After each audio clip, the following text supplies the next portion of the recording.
Ayan guys, good morning.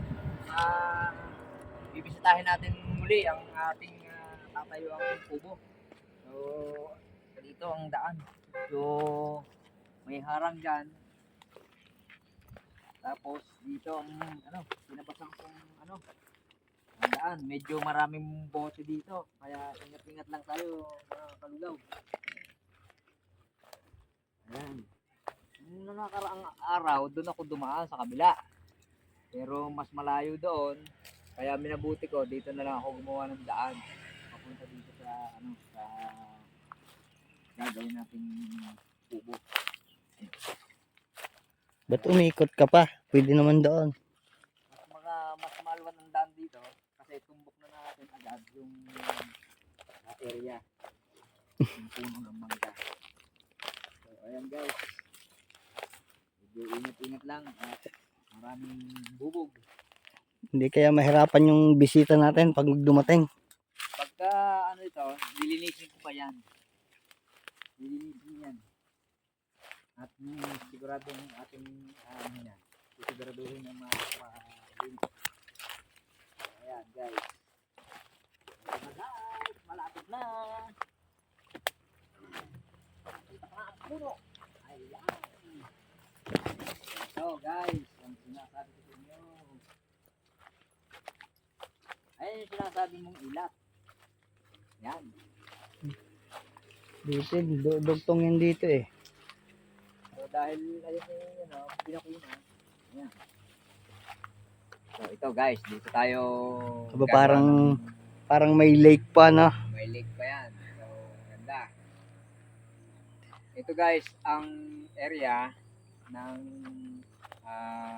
gagawin nating kubo. Ituro mo muna property niya. So ito guys, yung aming property. Ayan. Lahat ng nakikita nyo, ayan, maluwang na yan, ayan yung kabuuan ng aming property. Bali, 3.3 hectares yan. Yan. So, ayan po ay aming binebenta. Right. Mahanap din tayo ng buyer para maibenta natin yan.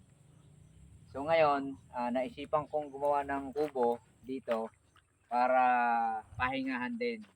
At kung may mga gimmick ang tropa, so dito na lang tayo sama-sama para sa ating gagawing mga happy yan. Dapat pala ito din malinis din na.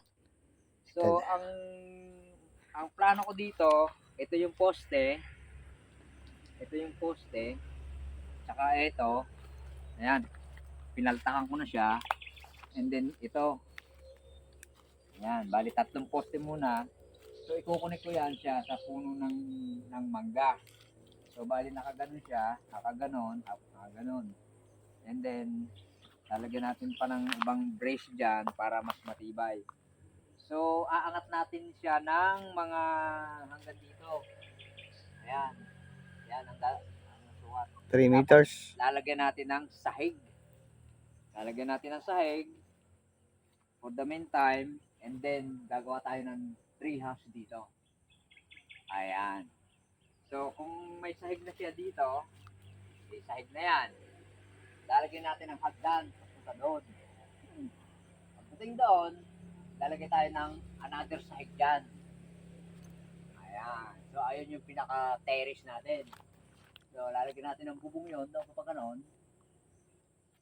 Ayun ang magiging tree house natin. So sa may budget pa tayo, itong buong palibot ng mangga na yan, isusunod natin dito sa mga sa mga poste na yan. Paikot na ganon. Ayan, guys. So sa suma total tawag dito. Wala sa isip ko. Ayun. Bali ang maano natin dito ay mga kahoy na lang, materials. Light materials ang ating gagamitin dito.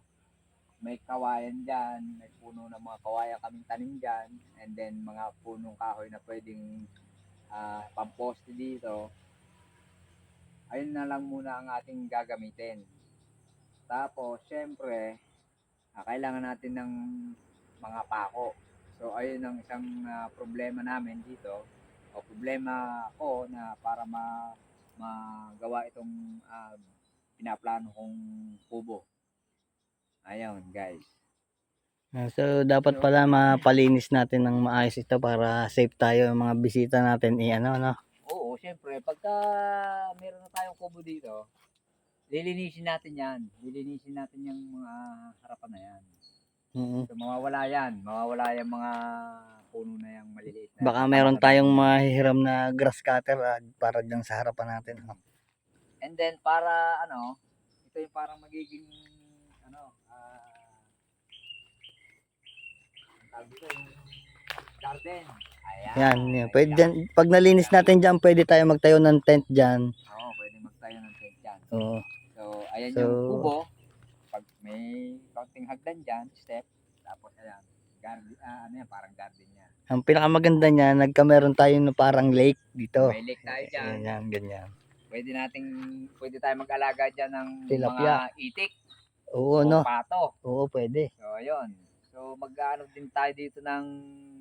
din tayo ng native na manok. Oo, mga ilang piraso. Ayan. Dito natin pararamihin yon. Alright. At kung may mga bisita tayong darating, di meron na tayong panghanda sa kanila. Oo, yan. Oo, Bukod tama. yung mga isda dyan, Oo. lempo-lempo, mag-iihaw na rin tayo dito. Siguradong magugustuhan dito ng mga bisita natin dahil malamig eh. Hindi mainit. Malilom. Malilom. Malilom kasi nasa lilim siya ng puno ng mangga. Ano ba yan? Malunggay? Hindi, ano yan? Akasya. Ay, dapat patay na yan. Ayan. Ayan yan. Oo. Ito. Oo. Wala Ayan. yan. Magtutulsok. Pwedeng hindi galawin yan. Magtutulsok tayo ng ng malunggay dito para gulay. Maglalagay tayo ng mga ilang pirasong kamuting kahoy, bagay. Siyempre, yan. Ganyan. Pwede tayo magtanim dito ng kamuting kahoy dyan. Ayan. Tapos, ipapalinis natin yan.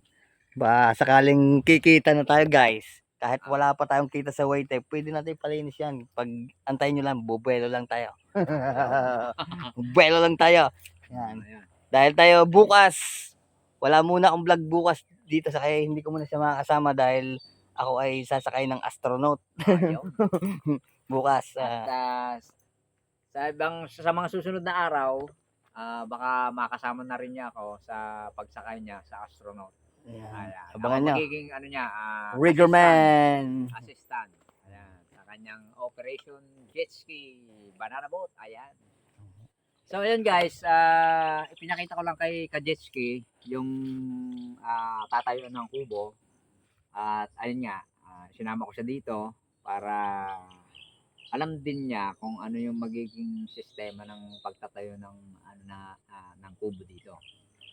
So, ayun, sinuggest ko sa kanya yung magiging plano na magiging treehouse to. Ayan. So, Yan na, nagbabalik.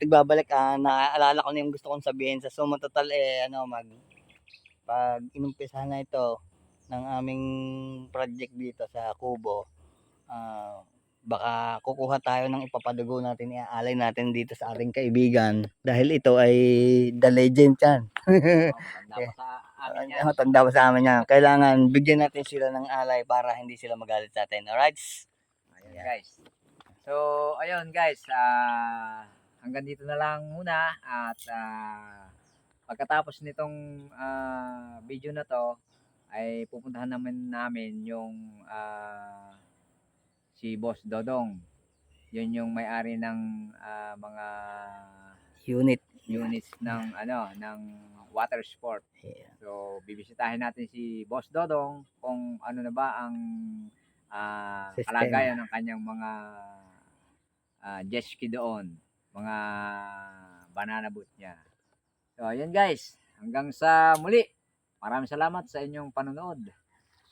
At abang-abang lang po kayo dyan at sa mga susunod na videos ni Chef Kalugaw at ni Kajetski.